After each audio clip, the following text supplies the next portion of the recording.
connu sous le nom de BRICS. C'est davantage un partenariat économique qu'une alliance politique. Au total, ces 5 pays regroupent près de 40% de la population mondiale. Les BRICS créent désormais des institutions pour aider les pays émergents. Ils ont créé leur propre banque, la Nouvelle Banque de Développement, basée à Shanghai, la capitale économique de la Chine.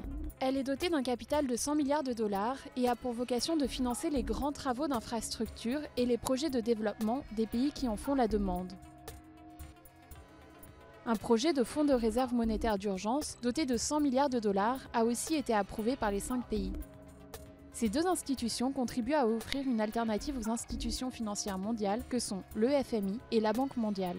La République algérienne démocratique et populaire a officiellement rejoint la Nouvelle Banque de Développement, en abrégé NDB, des BRICS, rapporte le site de la banque. La présidente de la NDB, Dilma Rousseff, a souhaité la bienvenue à l'Algérie et l'a félicité.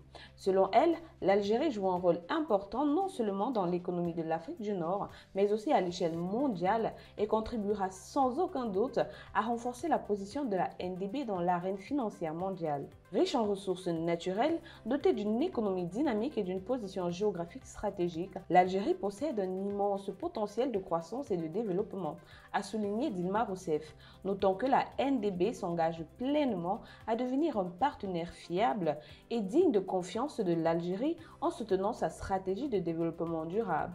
En partenariat avec l'Algérie, nous œuvrons au financement de projets à fort impact, favorisant le progrès, améliorant la qualité de vie et contribuant au développement, a ajouté la présidente de la NDB. Pour sa part, le ministre algérien des Finances, Abdelkrim Bouzred, a indiqué que l'adhésion de la République à la Banque des BRICS créerait des opportunités de coopération et de soutien mutuel. Cette adhésion témoigne de notre conviction quant au rôle essentiel de cette institution dans le financement du développement mondial ainsi que de son statut d'acteur clé capable d'apporter des solutions alternatives et innovantes pour promouvoir la croissance et la résilience des économies de ses pays membres, a-t-il précisé. La nouvelle banque de développement des BRICS a commencé à fonctionner en 2015.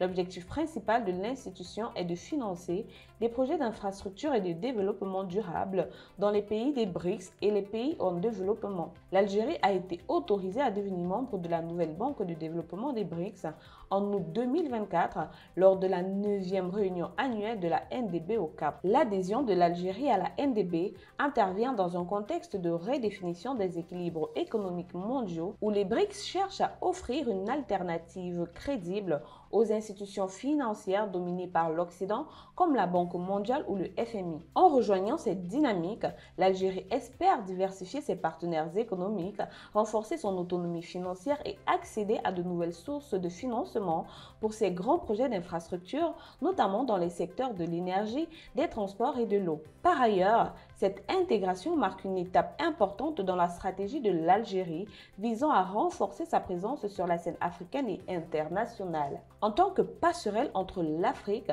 la Méditerranée et le monde arabe, l'Algérie ambitionne de jouer un rôle central dans les initiatives de coopération sud-sud portées par les BRICS. Cette perspective s'inscrit également dans les efforts du pays pour attirer davantage d'investissements étrangers et valoriser son potentiel industriel et énergétique, notamment dans le domaine des énergies renouvelables. Depuis sa création en 2015, la nouvelle banque de développement a financé plus de 96 projets, totalisant plus de 33 milliards de dollars, couvrant un large éventail de domaines prioritaires tels que les infrastructures de transport, l'énergie propre, l'approvisionnement en eau, l'assainissement, la santé publique et la connectivité numérique. Ces projets, repartis dans les pays membres fondateurs, le Brésil, la Russie, l'Inde, la Chine et l'Afrique du Sud, visent à combler le déficit d'infrastructures critiques dans les pays en développement et à promouvoir un développement économique équilibré et durable.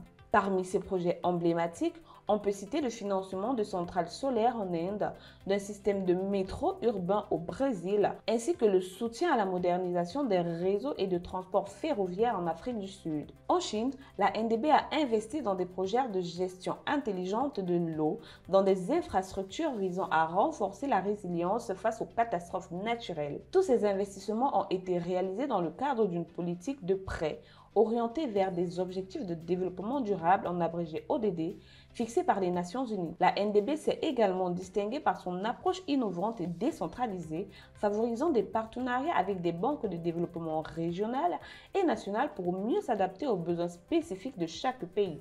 En 2021, la banque a entamé une nouvelle phase de son expansion avec l'ouverture de son capital à d'autres pays en développement en dehors des BRICS, dont les Émirats arabes unis, le Bangladesh, l'Égypte et désormais l'Algérie. Cette ouverture reflète l'ambition de la NDB de devenir une institution véritablement globale, capable de fournir une alternative solide aux mécanismes traditionnels du financement et du développement. Pour plus de contenu sur l'actualité africaine, suivez-nous sur le réseau social africain Diba World et sur toutes nos autres plateformes. Tous les liens sont disponibles dans la bio.